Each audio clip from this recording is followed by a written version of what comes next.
اسمع كيف كان دعاء النبي عليه الصلاة والسلام.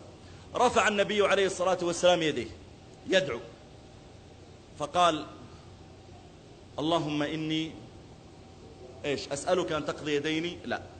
تشفي مريضي؟ لا. قال اللهم إني أعوذ بك من زوال نعمتك. أنت يا ربي أعطيتني يدين، أعوذ بك من زوالها. أعطيتني إيمان، أعطيتني عقل، أعطيتني سمع وبصر، أعوذ بك من زواله. رب قوم قد غدوا في نعمة زمنا والدهر ريان غدق، سكت الدهر زمانا عنهم ثم أبكاهم دما حين نطق. رب واحد يصبح في نعمه ويمسي وقد سلبت منه. انظر إلى المصابين اليوم بالإعاقات في المستشفيات وفي غيرها، اسأله كيف كنت؟ يقول لك والله أنا بخير وعافية ونازل مع الدرج وأنا بكامل قوتي وانزلقت رجلي وضرب إحدى الدرجات في ظهري وانقطع الحبل الشوكي ومصاب الآن. شلل صار لي 40 سنة. وخلق الإنسان ضعيفا.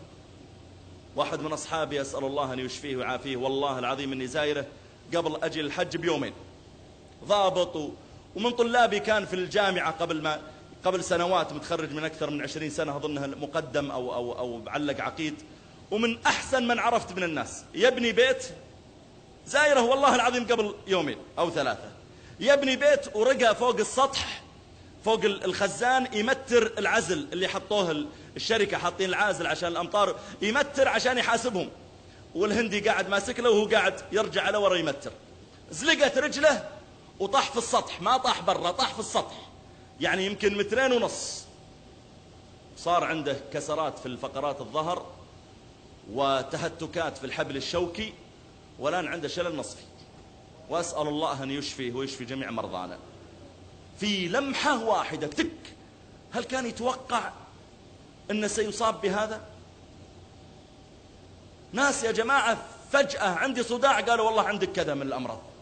قل يا ربي أعوذ بك من زوال نعمتك. إذا دخلت بيتك وشفت عيالك طيبين، هذا يذاكر دروسه وهذا يضحك وهذا يتغدى، قل يا ربي أعوذ بك من زوال نعمتك. لأن فيه ناس حرم من هالنعمة اللي أنت فيها. إذا دقيت على زوجتك وردت وقالت يا مرحبا يلا عجل تعال الغدا جاهز، قل يا ربي أعوذ بك من زوال نعمتك. لأن غيرك زوجته صار لها 2 و3 عند أهلها بينه وبينها مشاكل، سيئة الخلق ولا سيئة التعامل، ولا هو ما أعطاه الله تعامل حسن ومشاكل بينهم. قل يا ربي أعوذ بك من زوال نعمتك. إذا ركبت سيارتك وصكيت الباب بنفسك، اعلم أن في ناس يجيبونه بالعربية ويشيلونه 2 ويحطونه، قل يا ربي أعوذ بك من زوال نعمتك. إذا وضع الطعام بين يديك ورفعته بيدك وغيرك يحطون له لي في أنفه عشان يصبون له عصير ولا لبن، قل يا ربي أعوذ بك من زوال نعمتك. ثم قال عليه الصلاة والسلام وفجاءة نقمتك. أعوذ بك يا رب أنك تفجأني بنقمة بمصيبة، أعوذ بك من فجاءة نقمتك. أنا قبل فترة في المدينة يقول لي واحد من الشباب ودنا نزور الدكتور فلان، ما أعرفه، وقلت نزوره ماذا نفعل يعني؟ قال نعزيه في من؟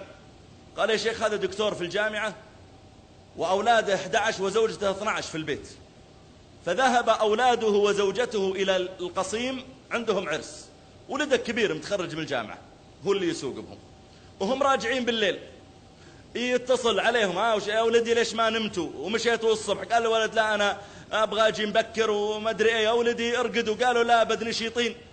وفي الطريق كل شوي يتصل وش أخباركم؟ عطني أمك. انتبه لا يرقد الولد. لما بقى 150 كيلو على المدينة ويحصل لهم حادث ويموتون كلهم، والله إنهم ماتوا كلهم. الرجل كاد أن يجن.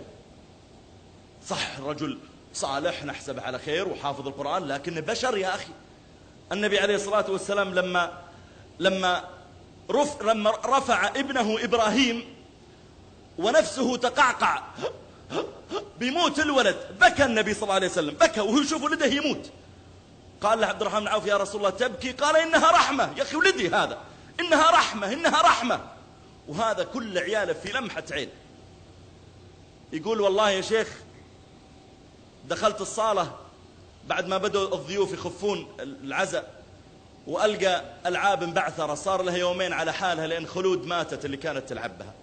أطلع الحوش ألقى السيكل طايح على حاله لأن أحمد اللي كان يلعب بالسيكل مات.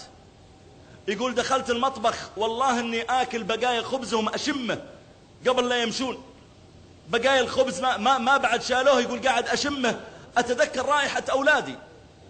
وفجاءة نقمتك، مصيبة تنزل بالواحد. قل يا ربي أنت وهبتني أولادا وزوجة وعملا وصحة، يا ربي أبقي هذه النعمة عندي يا رب. وتضرع إلى الله لأجل إن كان مقدر عليك مصيبة إنها تزول عنك ما تنزل عليك. لا يرد القدر إلا الدعاء. أعوذ بك من زوال نعمتك وفجاءة نقمتك. ثم قال وتحول عافيتك. أنت عافيتني في بدني، أعوذ بك أن ينتقل إلى غيري. أنت تتحول يعني تنتقل. عافيتني في سمعي في بصري، عافيتني في سمعتي، الحمد لله بناتي بحجابهن وسترهن وأمورهن طيبة. أعوذ بك يا ربي من أن تزول عني نعمة حفظ العرض. وكم من واحد بنته ما هو قادر يسيطر عليها، والبنت رايحة وجاية وتسافر وتجي والوالد آخر من يعلم، واللي طالعه بنته أسبوع أسبوعين شهرين ما يدري وين هي فيه. احمد الله، قل يا ربي احفظ علي عرضي وتحول عافيتك. ثم قال وجميع سخطك. لا تسخط علي في مالي فأفتقر، ولا تسخط علي في ديني فأضل، ولا في سمعتي فأفضح. أعوذ بك من جميع سخطك.